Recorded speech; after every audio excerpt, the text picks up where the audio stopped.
안녕하세요 여러분, 시아쌤입니다. 오늘은 2020년 수능 완성에 실려있는 고전 시가죠. 농가 원령가 같이 공부해 보도록 하겠습니다. 농가 원령가는 정말 매년 있지 않을까?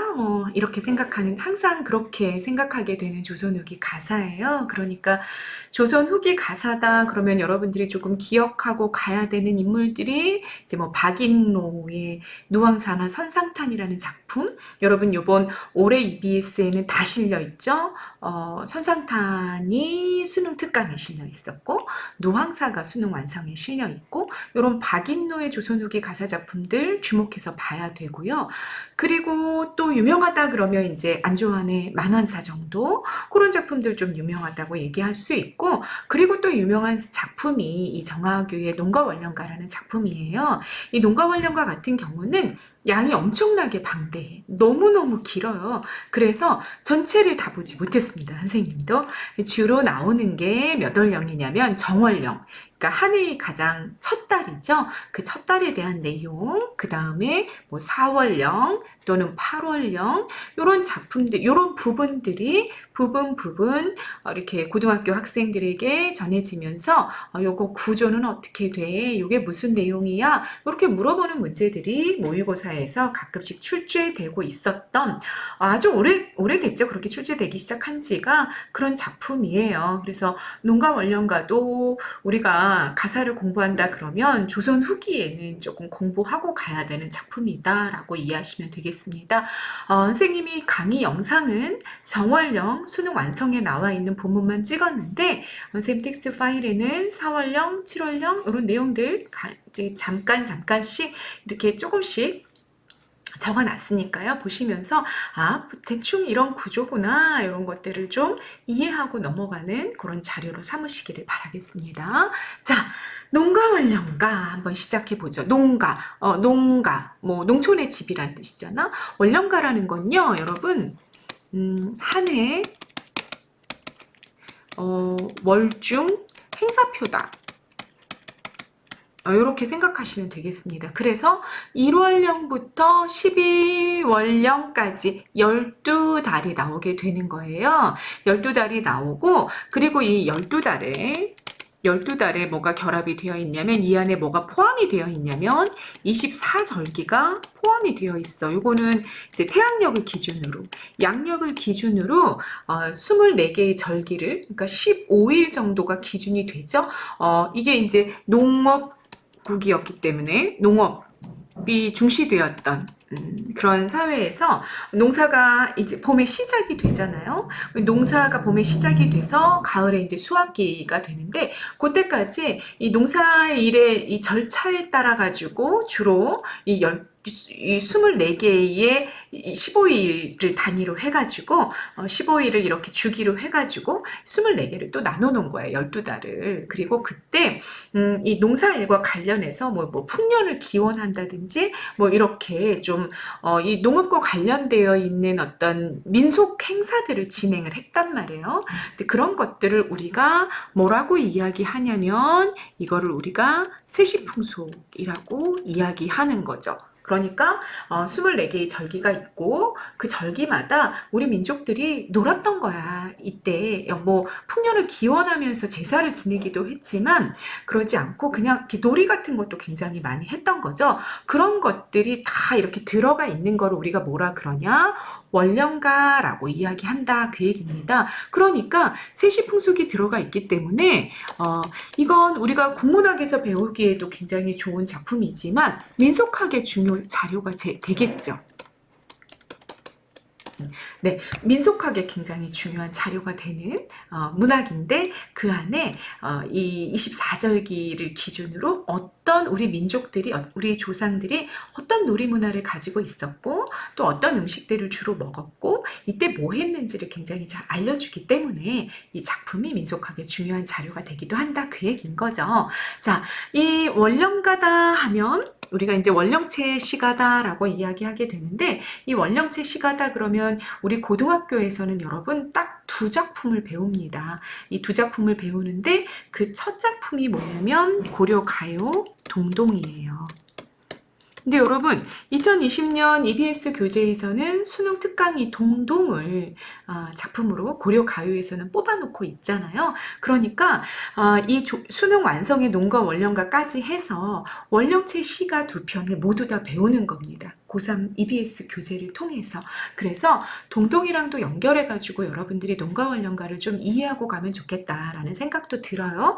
자, 둘 다 고려 가요 동동이 있고 또 조선 후기 가사 논가 원령가가 있는데 이 두 작품이 공통적으로 뭐다라는 얘기를 한 거야, 여러분? 원령체 시가다 라는 이야기를 한 거야. 원령체 시가다. 그러면 원령체 시가는 뭐라고 얘기했어? 24절기를 나누고 각 절기에 따른 세시풍속, 절기마다 뭘 하고 놀았고 무엇을 먹었고 이런 것들을 소개하는 거. 그래서 월중 행사표에 해당하는 게 원령체 시가다라고 말씀드렸잖아요. 거기에 고려가요 동동과 논과 원령가가 있다 그 얘기인 거지. 공통점이 된 거고. 차이점은 뭐냐? 고려가요 동동은 여러분 봤잖아. 우리 이별의 정한을 다루고 있죠. 이별의 정한. 자, 공통점에 세시풍속이 있다라는 것도 여러분 필기하세요. 세시풍속이 들어가 있을 거고요. 고려가요는 이별한 여인, 조금 더 구체적으로 설명한다면 버림받은 여인이 그 님을 향한 예찬의 정서, 고독의 정서, 그리고 함께 살고 싶다라는 어떤 소망, 그리움, 뭐 이런 다양한 정서들을 이별의 정한이지. 그러니까 그걸 드러내는 게 고려가요였단 말이야. 그런데 논과 원령과는 그렇지 않아요.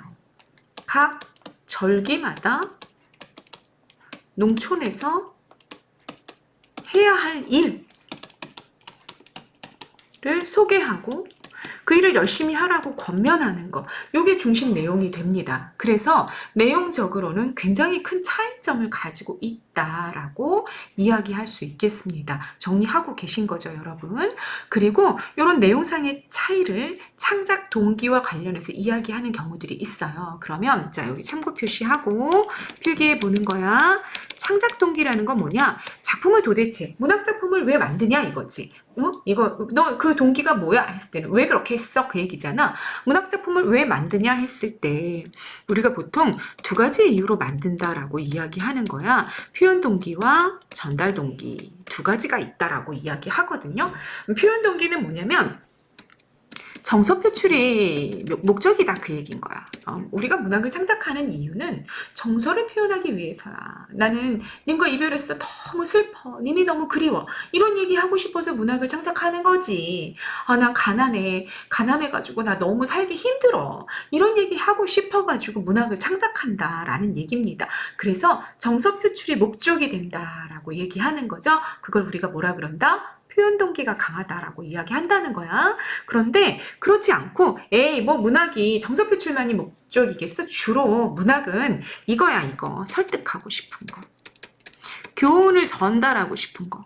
그냥 야 너 착하게 살아야지 이렇게 말하면 잘 얘기 안 듣잖아. 그러니까 뭔가 허구적인 이야기든지 뭔가 이렇게 감성을 자극해가지고 공감대를 형성해가지고 말을 하면 말을 잘 들어먹어. 그러니까 이런 설득을 하고 교훈적인 어떤 자기 의도를 이렇게 문학이라는 이 외피로 감싸가지고 이렇게 예쁜 보자기로 싸가지고 사람들에게 말해주면 말을 잘 알아먹으니까 그렇기 때문에 문학을 창작하는 거야 라는 입장을 가지고 있을 때 우리는 그걸 뭐라 그러냐?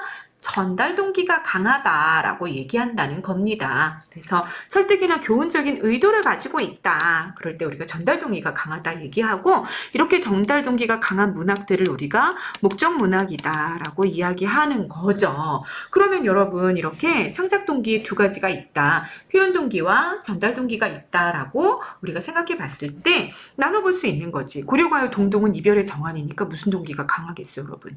무슨 동기? 네, 표현 동기가 강한 작품이 되는 거죠. 그런데 논과 원령가라는 같은 원령체 시가고 같은 세시풍속을 다루고 있는 작품이지만 논과 원령가는 주제가 농촌에서 해야 할 일들을 소개해주고 권해주는 거라니까. 그러니까 이거는 전달 동기가 굉장히 강하다 그 얘기입니다. 그렇게 그 차이점들을 정리를 좀 해놓고 가면 좋겠다. 왜? 올해 같은 경우는 EBS의 동동과 이 농가원령과 함께 실려 있기 때문에 그러니까 원령제 시가의 두 편이 다 실려 있기 때문에 정리를 한바탕 하고 가도 좋겠다라는 생각이 든다라는 얘기입니다. 됐죠?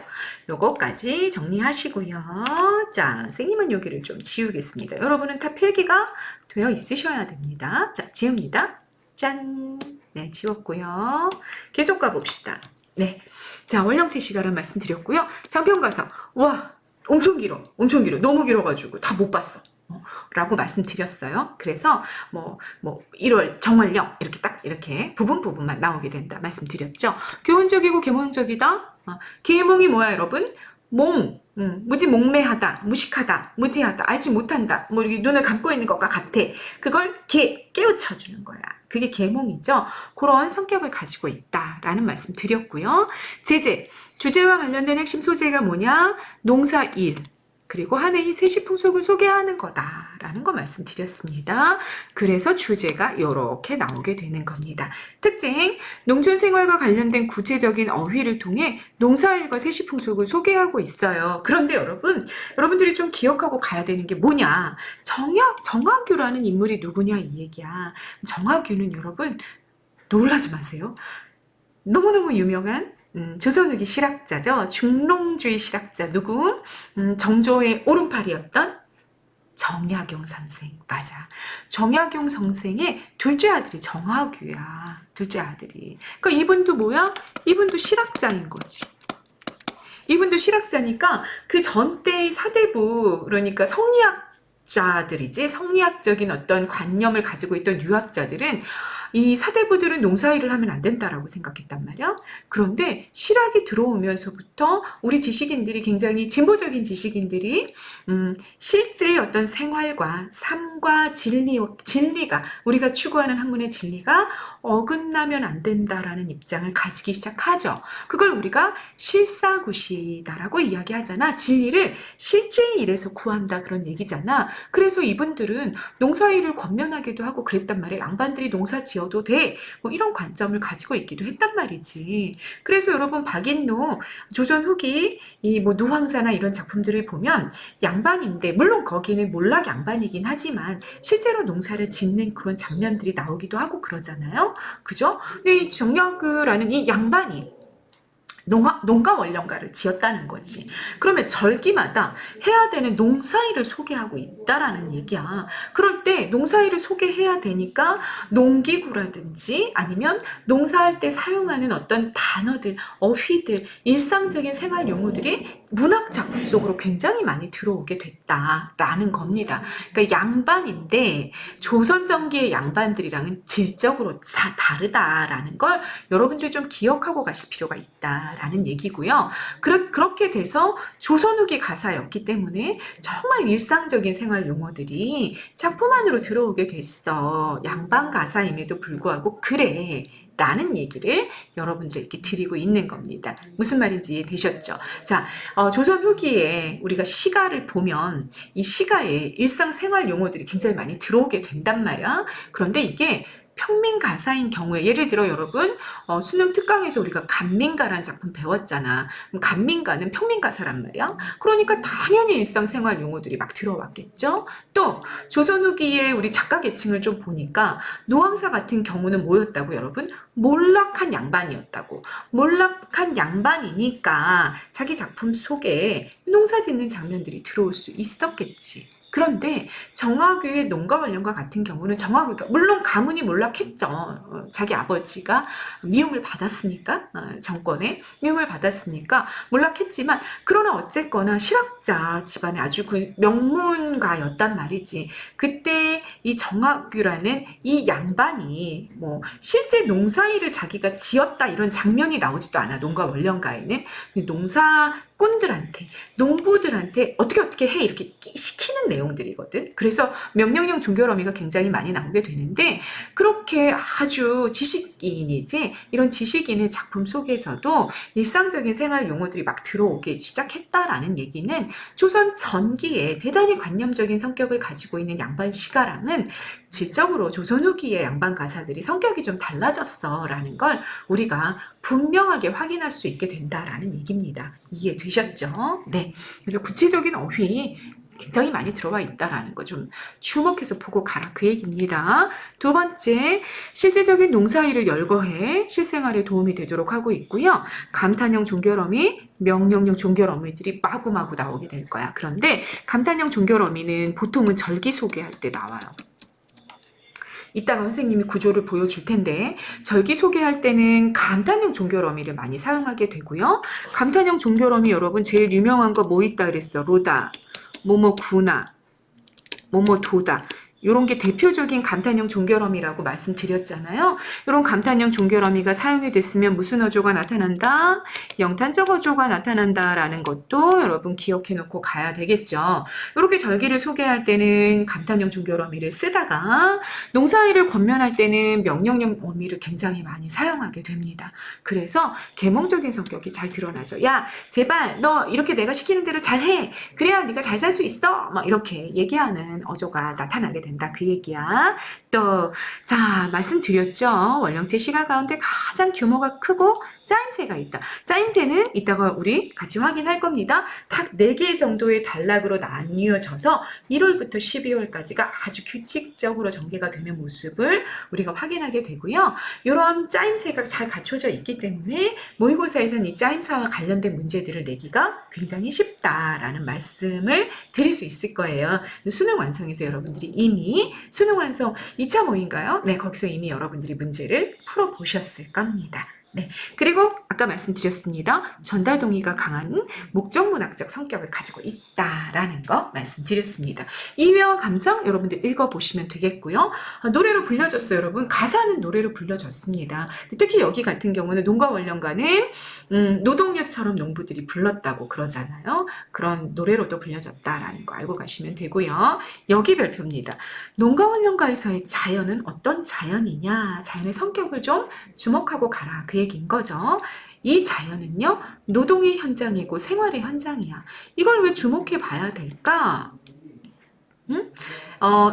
선생님 이렇게 정리된 문장 보세요. 생산물이 만들어지는 곳이야. 그래서 노동의 현장이고 생활의 현장이죠. 완상의 대상이 아니야. 원상은요, 음미하며 즐기며 감상하는 거잖아.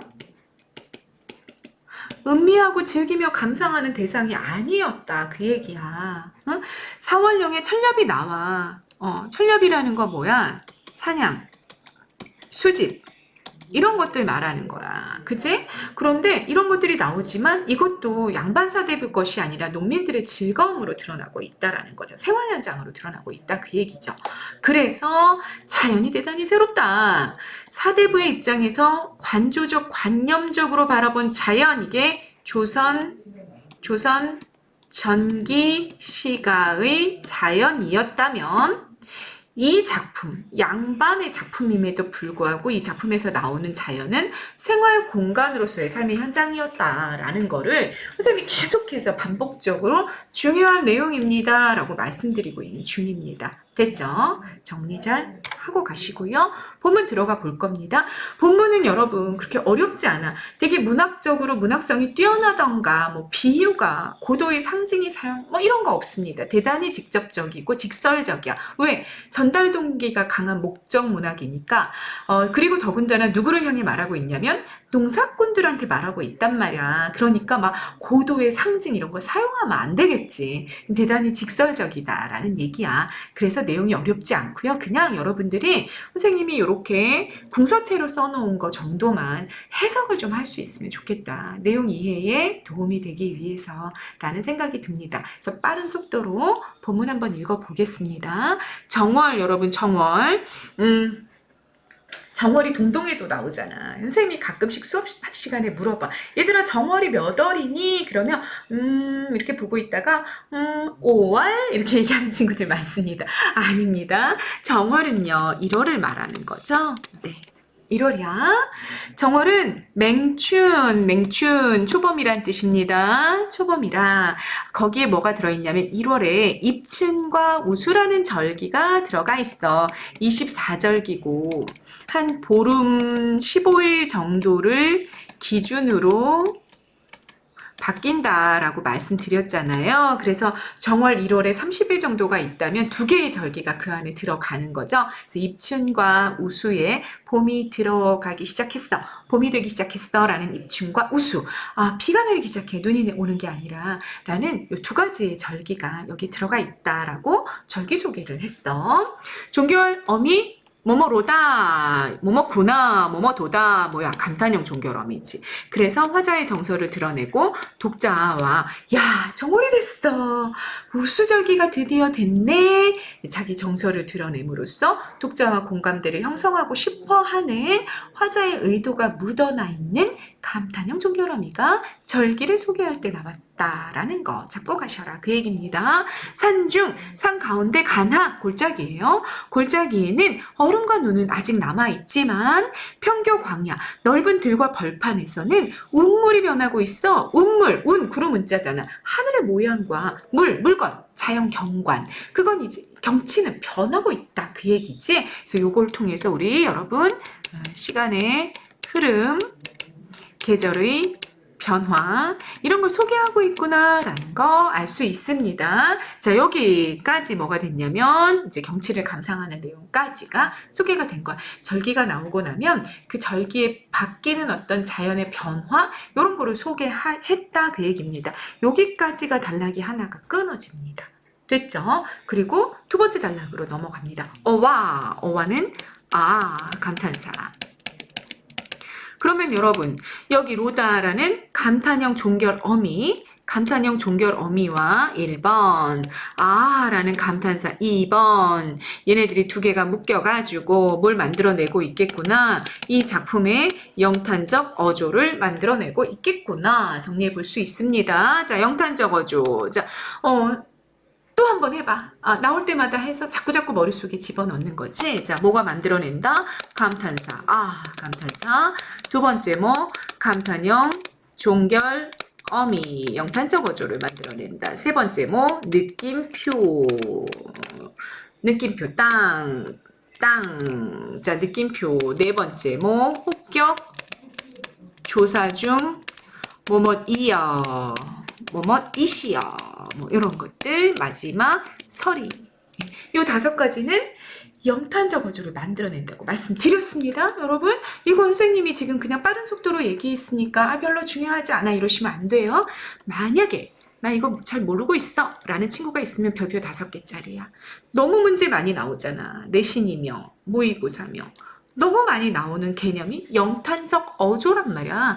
영탄적 어조 어떻게 만들어지는지는 머릿속에 이렇게 확 잡혀 있어야 돼. 너무 중요해. 자, 영탄적 어조 많이 쓰이고 있는 거 확인됐다. 그지? 우리 성상. 자, 성스러운 위상자야. 성스러운 위가 누구겠니, 여러분? 임금이 되는 거죠. 이런 거는 별표하고 좀 알고 가면 좋겠다. 네. 예. 그냥 우리 위께서 이렇게 얘기해도 괜찮고 성상 이러면 임금이구나 이런 것 정도는 좀 고전을 이해하기 위해서는 기억하고 가시면 좋겠다라는 얘기입니다. 애민중농. 자, 백성을 사랑하시면서 농사를 중히 여기셔. 애민중농. 네, 당시 지배적 패러다임이며 가치관이었던 거죠. 농사를 중히 여기는. 그래서 선비 밑에 누가 있었어? 농민들이 있었잖아. 사농, 공상 우리가 이렇게 계급을 넷으로 나눴을 때 선비 바로 밑이 농민이었던 거죠. 농사를 굉장히 중요시 여기는 농업 기반의 국가였다. 그 얘기인 거지. 그러면 임금이 굉장히 농사를 중히 여겼다라는 얘기를 하게 되는 거죠. 간직하신 간절하고 정성스러운 권농 윤음이라는 건 뭐냐면 윤택한 말씀인데 이거 임금의 말씀을 일컫는 말이래요. 권농은 뭐야? 농사를 권장하는 임금의 말씀이었다. 그 얘기인 거지. 아주 간절하고 정성스럽게 농사꾼들아 농부들아 농사를 열심히 지어야 우리나라가 잘 살아갈 수 있어요 라고 임금께서 그런 말씀을 이렇게 방방곡곡에 반포하셨단 말이야. 정월에. 그랬더니 그만 그렇게까지 하셨는데 슬프다. 어리석도다. 이러는 거지. 농부들아. 구체적 뭐가 나왔어? 청자가 나왔지. 그러니까 무슨 어조가 만들어졌어? 말 건네는 어조가 만들어졌다. 농부들아, 니네들이 아무리 무지한데, 니네들이 아무리 아무것도 몰라. 난 놓고 기억자도 몰라. 그렇다고 한들 네 몸의 이해는 고사하고 성의를 어기면 되겠느냐라고 말하고 있어. 네 몸의 이해, 이익과 손해. 이익과 손해. 자, 농사를 잘 지어 농부들이. 그러면 누구한테 이익이 된다는 거야? 농사꾼들 본인들에게 이익이 된다는 거지. 그거 니네들이 너무 무지해서 그거 몰라. 그렇다고 하더라도 뭐가 있었어. 성의가 있었잖아. 임금의 의지가 있었단 말이야. 임금의 뜻이 있었는데 그거 어기면 돼? 무조건 안 되지. 왜? 중세는 어떤 사회니까? 절대군주제 사회니까 임금의 명령이면 죽어야 돼. 죽으라면 죽어야 돼. 그 정도로 임금의 명령은 강력한 권력을 가지고 있었단 말이지. 그러니까 니네가 무지해서 어떤 게 똥이고 어떤 게 된장인지 구분을 못해. 그런다 하더라도 야, 임금 명령이 있었잖아. 그건 따라야지. 라고 말하고 있는 중인 거죠. 서리법 사용됐죠? 어기소냐 의문형 종결어미입니다. 자, 농사일을 열심히 해야 하는 이유로 든 게 뭐냐? 임금의 말씀이야. 임금의 뜻이고 그래서 권능유문과 성의를 가지고 올 수 있다라는 거 이해되셨죠? 그 다음 가십니다. 산전과 수답은 밭농사 논농사야 여러분.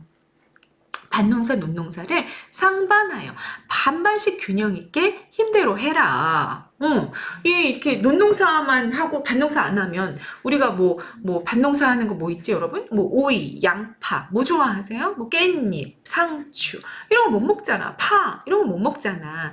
그래서 밭농사랑 논농사를 좀 균형 있게 해야 된다. 그 얘기인 거지. 1년에 풍년과 흉년은 측량하지 못해. 이거는 하늘이 결정하는 거야. 이거는 하늘의 결정이야. 하늘의 결정이야. 그러니까 인간은 못하는 거지. 그 결정을. 그래도 인력이 사람의 힘이 극진하면 지극정성을 다하면 천재는 면해. 천재는 하늘이 정하는 풍년과 흉년 같은 거잖아요. 근데 그걸 면할 수 있어 라고 말해. 관련한 자성어 진인사 대천명 있죠. 사람이 할 일을 다 하고 하늘의 뜻을 기다리다 이런 말이죠. 사람은 그냥 최선을 다해. 풍년과 흉년은 하늘이 결정해. 그렇지만 내가 정말 극진히 열정적으로 내가 뭔가를 최선을 다하면 하늘이 뭔가 그 뜻을 알아줘서 아주 엄청난 흉년 이런 것들은 없게 해줄 수 있지 않겠어? 그래서 하늘의 뜻을 나중에 기다려봐. 일단 너는 최선을 다해. 라는 얘기를 하고 있는 중인 거죠. 그러니 제가 아까 권면 부지런할 것을 권장해 서로 그래서 게을리 굴지 말아라. 자, 종교로미 여러분 힘대로 해라. 게을리 굴지 말아라. 사용된 종교럼이 다 뭐야? 명령형 종교럼인 거죠. 그래서 농민을 계몽하고 무지몽매함을 좀 깨우치고 그리고 행동 변화, 권면이잖아. 부지런할 길을 계속 권하고 있는 내용이잖아요. 행동 변화를 촉구하려는 의도가 대단히 직접적으로 드러나고 있다라고 정리하실 수 있겠습니다. 카메라가 자꾸 뒤로 빠지네요. 자, 핵심 내용 정리해보면 여기가 이제 정월의 감상 부분이야. 두 번째 단락이 여기서 끝났어요.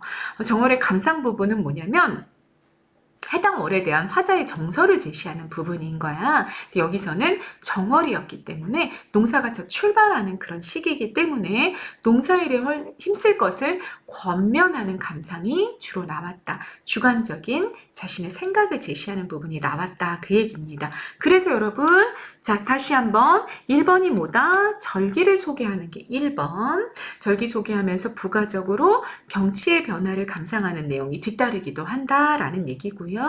두 번째는 뭐냐면 정월의 감상, 해당 월에 대한 화자의 생각을 드러내는 게 두 번째 단락. 이렇게 됐다. 그 얘기입니다. 그 다음 세 번째로 넘어가 보십니다. 1년지게 제춘하니 해석을 하면 1년의 계획이 제춘, 있을 제자야. 있어. 어디에 있어? 봄춘자. 봄에 있어. 1년의 계획이 봄에 달려 있으니 범사를 미리 하라. 그럼 여기 범사는 여러분 모든 일을 범사라고 하잖아. 모든 일을 미리 하라는 게 모든 다 는 아니겠지. 여기서는 무슨 일이야? 농사 지을 준비를 좀 미리 해야 돼 라는 이야기를 하는 거야. 농사일을 권면하는 게 중심 내용이기 때문에 그런 거죠. 그러니까 한 해 농사의 출발점이 봄에 있기 때문에 농사 지을 준비를 봄에 잘 해둬야 돼 라고 이야기하고 있는 거다. 그 얘기야. 봄에 만일 실시하면 이런 건 해석을 좀 하시죠. 때를 잃어버려. 농사의 때를 놓치면 종년, 해가 마칠 때 낭패되네. 뭐야. 어떻게 큰일 났어. 뭐 이렇게 하게 된다는 거지. 해가 마칠 때. 그러니까 한 해의 모든 것들을 결정하는 게 언제다? 봄이다. 너무 중요하다. 첫 단추를 잘 꿰야 돼. 이런 얘기를 하고 있는 거죠. 한 해 농사를 만지지 않으려면 봄에 해야 할 일을 잘해라. 그 얘기가 됐고요. 자, 그 해야 할 일. 구체적으로 해야 할 일이 열거가 되고 있는 게 이제 시작이 됩니다. 뭐 해야 돼? 봄에는 농기구를 다스려 손질을 하고 이 농사일에 써야 되는 그 소들을 살펴서 잘 먹여. 농사일을 잘 하게끔. 그리고 재로 만든 거름을 재워놨다가 재가 나오잖아. 아궁이에서 재가 나오면 그 재도 놓고 음식물 찌꺼기도 놓고 뭐 또 이제 뭐 그 동물들의 뭐 그런 어떤 똥오줌 이런 것들도 놓고 이렇게 삭히죠. 삭혀가지고 여기가 발효가 잘 되면 너무너무 이 야채나 곡물들이 좋아하는 그런 먹이가 되는 거지. 그러니까 이 재거름도 잘 재워놓아서 잘 발효를 시켜야 돼. 그리고 한편으로 실어내. 밭에다 뿌리거나 논에다 뿌리거나 그런 걸 해야 되는 거지. 보리밭에 오줌치기라는 거 이제 거름을 주는 거야. 거름을 주기 작년보다 더 힘써해라. 권면이지 권면. 부지런할 것을 권하는 거죠. 그죠? 명령령 계속 쓰입니다. 늙은이는 힘이 없잖아. 그러니까 농사일 제대로 못해? 그렇다고 놀아? 놀면 안 돼. 그 얘기야. 근력이 없어 힘든 일은 못해도 낮이면은 이형을 엮고 밤이면은 새끼를 꼬아. 그래서 어떻게 하냐면 이 노인들이 막 새끼를 꼬아가지고 이렇게 지푸라기를 엮어가지고 이렇게 좀 묶고 이런 것들을 하라는 얘기야. 그래서 때맞게 집을 잇는다는 건 여러분 초가집의 지붕을 이렇게 잇는 거지. 지붕은. 여기 흙이고 여기는 지푸라기를 이렇게 엮어가지고 만들잖아. 지붕을 이렇게 얹는단 말이야. 그게 이제 봄에 해야 되는 일인데 그걸 누가 해라? 노인들이 해라. 힘이 없는 노인들이 그렇게 지붕을 잇는 재료들을 이렇게 손질해가지고 이렇게 쫙 만들어라 그 얘기인 거지. 그렇게 해서 지붕을 얹으면 하늘 큰 근심을 덜 수 있어 라고 이야기를 해주는 겁니다. 자, 그러니까 봄에 뭐 해야 돼, 여러분? 초가집에 지붕을 잇는 거 이것도 해야 되는구나 라는 거 알 수 있게 되는 거죠. 자, 농사일, 농우를 먹이고 그 다음에 거름을 잘 만들어 두고 거름을 뿌리기도 하고 그런 일들을 모두 했어. 그 다음 실과나무, 이거 과일나무 말하는 거지. 과일나무에 보굿은 깎아. 보굿은 여러분 뭐 겉껍질이란데 얘를 이렇게 잘 벗겨주면 벌레가 잘 안 생긴다. 뭐 이런 얘기가 있대요. 그리고 가지 사이에 돌을 끼워두는 거. 그의 열매가 많이 열리기를 바라는 민속 행위래. 이런 것들을 좀 해봐라 라는 얘기야. 정존날 언제? 정월 초하루 1월 1일 미명시 새벽날이 채 밝지 않을 때에 시험적으로 한번 해봐. 이 농사꾼들한테 그런 얘기가 있단 말이야. 야, 가지 사이에 돌을 끼워두면 이러면 열매가 많이 열려. 뭐 이런 전에 내려오는 그런 민속행위들이 있는데 올해는 한번 그거 일찌감치 한번 해봐 라는 이야기를 하고 있는 중이죠. 뭐뭐 해보자. 요거는 뭐야? 청유형 종결어미도 쓰였구나 라는 거 확인하십니다. 자, 표현법 열거죠. 다스리고 농우를 먹이고 재워놓고 오줌치기 하고 지붕을 잇고 뭐 이런 것들 하고 있잖아. 보급 깎고 돌 끼우고 열거법을 통해서 열거만 있는 거 아니다 여러분. 대구도 있다. 그치? 문장 구조 비슷한 거 보이시죠? 이렇게 농우를 다스리고 살포 먹여 뭐 이렇게 대구법도 확인이 되잖아. 정월에 해야 할 농사일을 정리해 줬습니다. 그 다음 며느리는 잊지 말고 뭐 해야 되냐면 소국주를 미타여라. 이 소국주라는 거는 여러분 막걸리야. 막걸리를 찌꺼기를 걸러야지 마실 수 있는 거잖아. 찌꺼기 걸러라. 삼추는 봄이죠. 봄이 막 무르익은 백화시, 온갖 꽃이 필 때, 온갖 꽃 필 때, 화전일치, 꽃 부침개를 안주삼아 한방 취해나 보자. 보자. 네, 이것도 청유형 나와서 여기에는 뭐가 나왔어요, 여러분? 풍류적 삶의 여유. 이런 것들도 이야기하고 있죠. 안심히 일만 하는 거 아니고, 야, 이 막걸리를 다 걸러가지고 우리 봄이 오면 화전을 붙여가지고 우리 맛있게 먹자, 이런 얘기도 했습니다. 자, 여기까지를 끊어내서 세 번째 단락이 끝납니다. 정월의 농사일을 소개하는 내용이 끝났다라는 얘기입니다. 자, 농사일 소개까지 세 번째 단락 됐죠?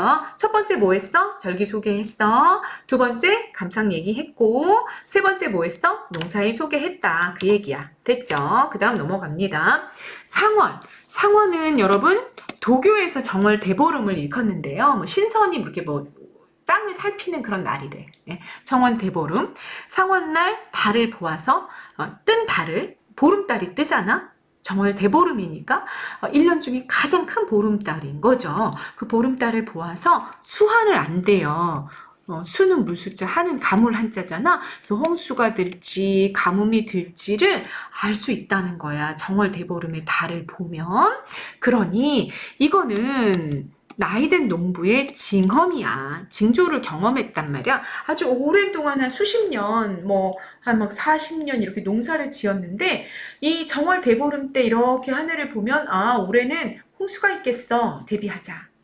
아, 올해는 가뭄이 들 것과 같아. 대비하자. 이런 거를 경험적으로 알게 된다는 거지. 경륜이 있는 농부들이 대강은 짐작할 수 있어. 그래서 대보름날에 그런 것도 좀 한번 해봐 라는 얘기가 되는 거지.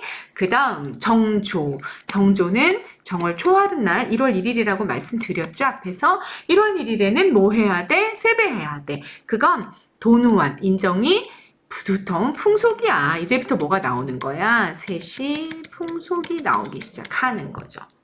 그러면 세배하는데 어떻게 해야 돼? 의복을 새로 입어야 돼. 새 의복 떨쳐 입고 친척들에게도 가고, 인리는 이웃 사람들이야. 이웃 사람들에게도 서로 찾아서 남녀노소 아동까지 삼삼오오 무리져서 다니는데, 와삭 버석 울긋 불긋. 와삭 버석은 왜 이렇게 새 옷 입었을 때 여러분 풀 먹이잖아. 옛날에는 풀을 먹였기 때문에, 풀을 먹였기 때문에 어떻게? 와사삭 와사삭 뿌시락 뿌시락 이런 소리가 나는 거야. 소리가 나는 거니까 여기는 의성어지.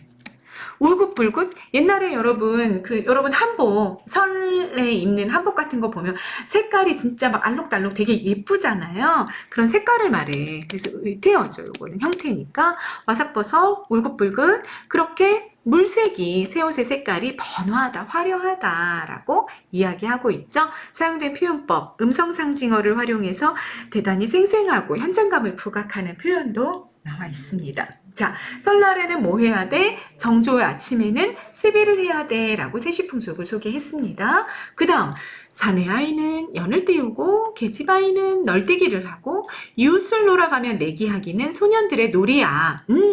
세시풍속. 이 설날에 뭐 해야 되는지를 쭉 놀이문화부터 소개하고 있는 거 보이시죠? 그리고 사당에는 뭐 해? 세배를 해야 돼. 설날 사당에 인사를 하고, 그리고 떡국을 먹고, 주과, 술과 과일을 먹는다. 엄파는 뭐 빛이 누런 파래요.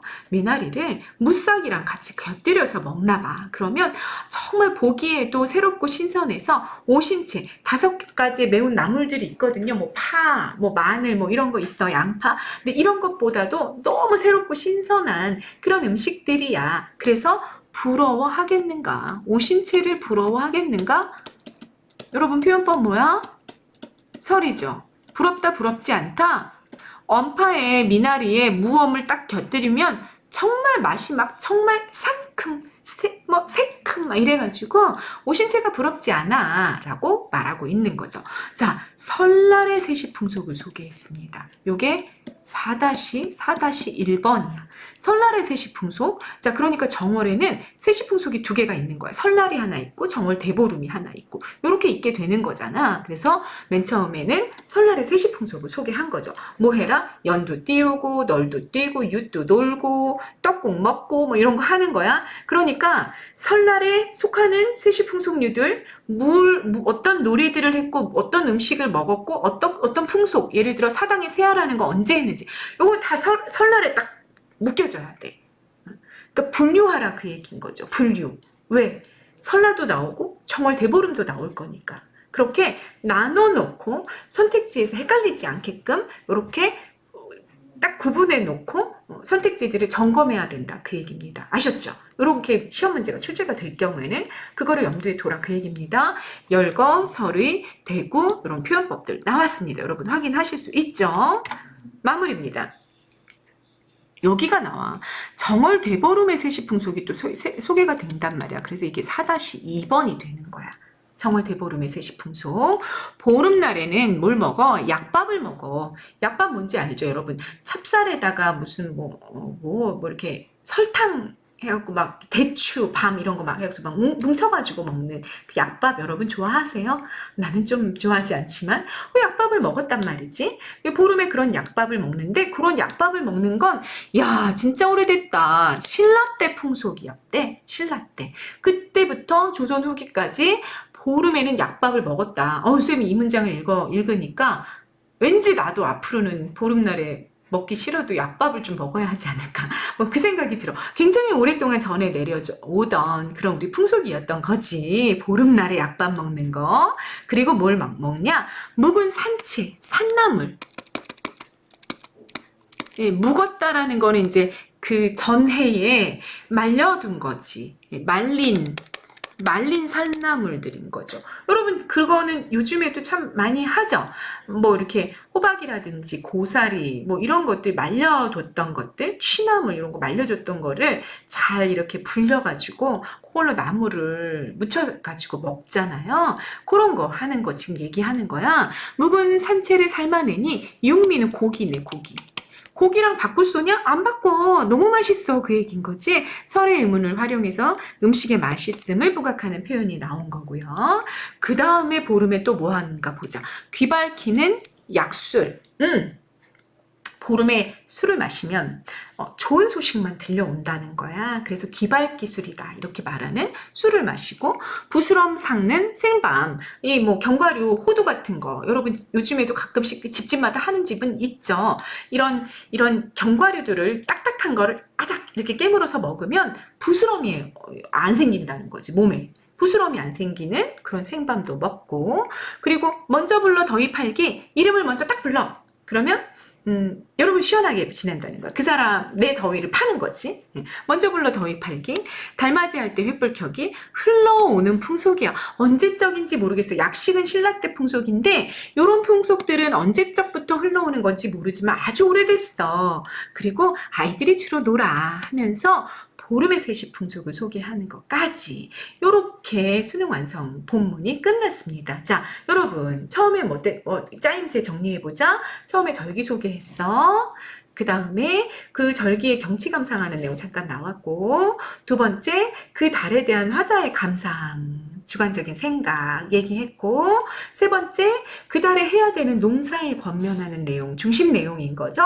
나오고 그 다음에 그 달에 있는 세시풍속을 소개하는 거. 그런데 정월에는 세시풍속이 두 개가 있었다. 뭐 세배 하는 거, 정월 초하를 설날에 하는 세시풍속이랑 정월 대보름, 정월 15일이죠. 1월 15일, 1월 15일에 하는 세시풍속이 나눠져 있다. 그래서 얘네들은 딱 구분해 놓고 보름에 속하는 세시풍속, 정월에 속하는 세시풍속을 나눠놓고 선택지들을 비교 점검해야 될 거다라는 말씀까지 드렸습니다. 자, 앞부분에 정리해놨던 정리 내용 이런 것들이 본문을 점검하면서 다 이해가 됐었는지 한 번만 더 확인하시고요. 여러분 고전 시간은 주관식 테스트를 치러서 완전히 머릿속에 한번 집어넣어 봐야 정리가 됩니다. 그거 하는 거 잊지 마시고요. 정리 잘 해놓고 가시기를 바라겠습니다. 자, 동동이며 농가 관련가 요게 다 나와 있기 때문에 정리 잘해야 된다라는 거 선생님 한 번 더 당부 드립니다. 네, 열심히 공부하십시오. 이번 영상 여기까지 찍겠습니다. 감사합니다.